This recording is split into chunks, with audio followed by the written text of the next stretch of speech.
শ্ৰদ্ধেয় ৰাইজক হাই উৰুমি নকৰিবলৈ অনুৰোধ জনাইছোঁ। শ্ৰদ্ধেয় ৰাইজক হাই উৰুমি নকৰিবলৈ অনুৰোধ জনাইছোঁ। আহি থকা পথটো যেন মুকলি ৰাখে। এয়া আমাৰ অতি আদৰৰ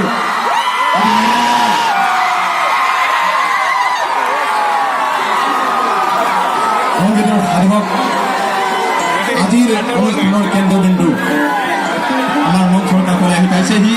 শ্ৰদ্ধেয় ৰাইজক বহিবলৈ অনুৰোধ জনাইছোঁ। প্লিজ শান্তিপূৰ্ণভাৱে উপভোগ কৰিব আৰু ৰমেথলীৰ কৰিডৰটো যেন মুকলি ৰাখে।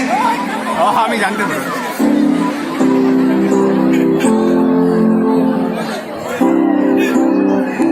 শ্ৰদ্ধেয় ৰাইজ, এয়া আমাৰ হিয়া ৰামথু অতি মৰমৰ অতি আদৰৰ